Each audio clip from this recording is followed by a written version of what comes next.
Good afternoon, Vande Mataram, Jai Hind. Today we are going to learn about the Rig Vedic age.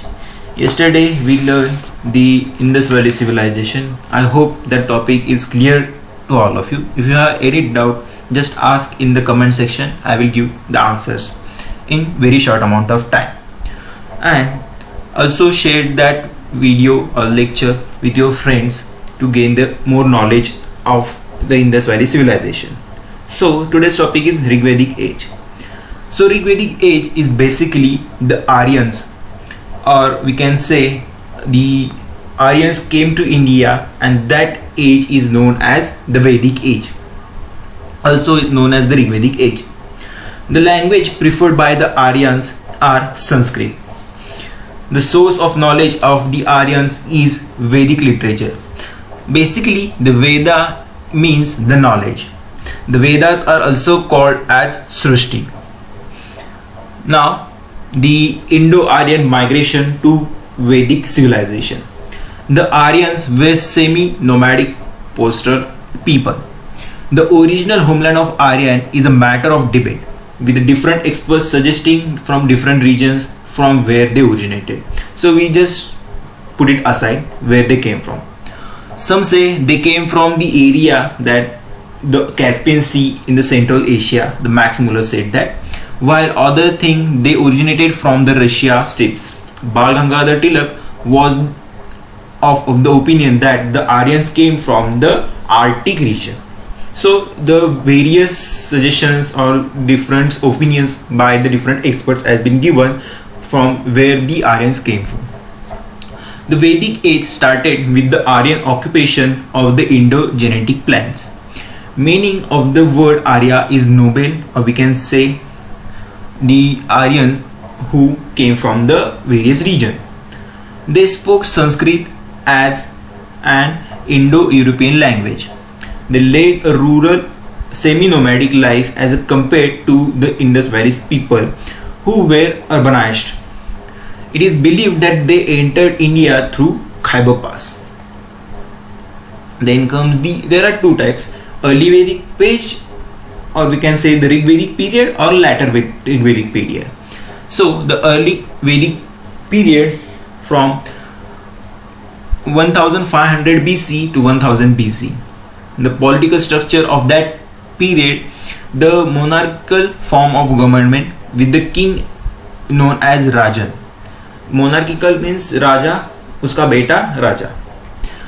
The partial families. Jana was the largest social unit in Rig Vedic times. Jana means the people who were present at that area. Social grouping Kula, that means family. Then Grama, Visu, Jana. The tribal assemblies were called as Sabhas and Samitis. Example of tribal kingdom: the Bhartas, the Matsya, Yadus, Purus. Then the later Vedic period from 1000 BC to 600 BC. The political structure of that period, the kingdom like Mahajanpadas were formed by the amalgamating smaller kingdoms. King's power increased and various sacrifices were performed by him to enhance his position. Sacrifices were Rajasuya, concession ceremony, Vajepiya, Ashwamedha. The type of yajna has been formed by the king to gain more power or enhance his position. The Sabhas and Samiti diminished in importance. So before in the early Vedic period, the Sabha and Samitis at the ruler level have more power and give the proper direction to the kingdom. But in the later Vedic period, this came outward. Then the social structure: the women enjoyed respectable position. They were allowed to take part in sabhas and samitis. There were women poets too, the Apala and the Vishwarma, Ghosha, etc. The cattle, especially cows, become very important. The monogamy was practiced, but polygamy was observed among royalty and noble families. There was no child marriage. social distinction existed but were not rigid and hereditary. The later Vedic period, the social structure. The Varna system of social distinction became more distinct. This became less based on the occupation and more hereditary. The four divisions of society in decreasing social ranking were Brahmanas, that are priests, then Kshatriyas, the rulers, then the Vaishyas, the agricultural trader and the artisan, then the Shudras, servers of the upper three classes.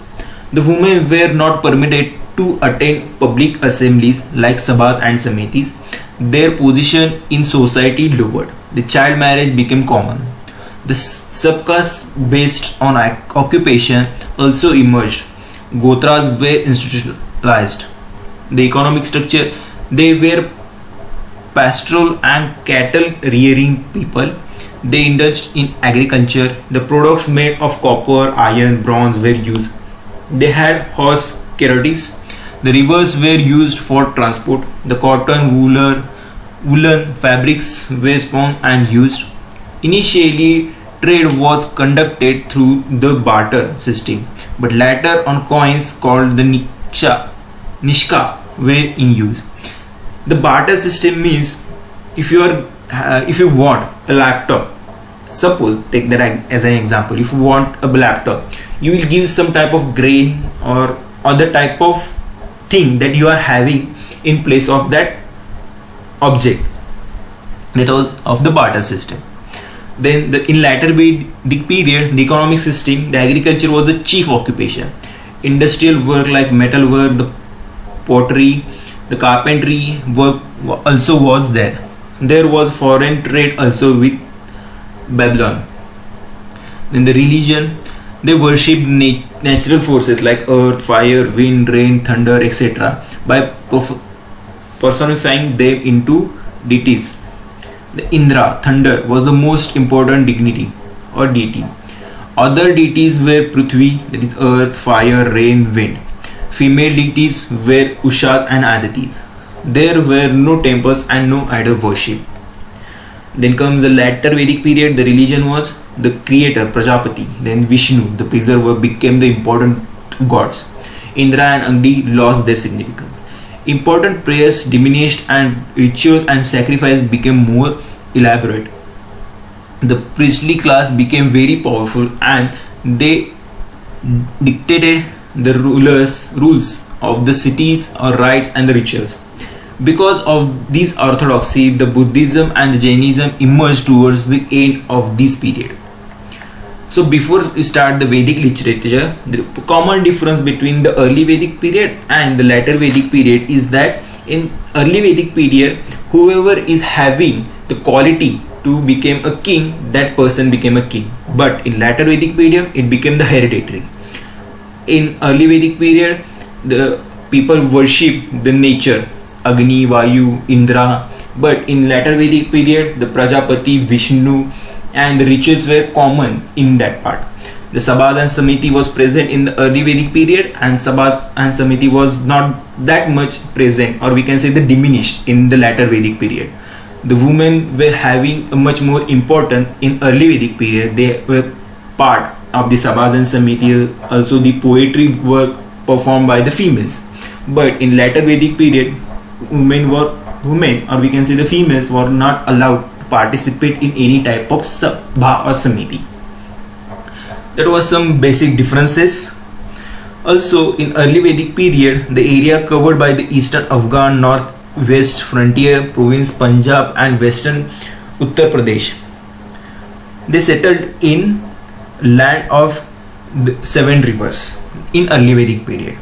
Later Vedic Aryans expanded from Punjab over the whole of western Uttar Pradesh, covered by the Ganga and the Yamuna domes. Now we will start with the Vedic literature. There are only 4, we can say, the Vedic literature more important, that are Rigved, Samved, Yajurved, Atharved. To remember this, it is very simple. Go with the alphabetical. Rigved, R, then come S, then come Y. So you will say in alphabetically the Atharvaveda, A comes first.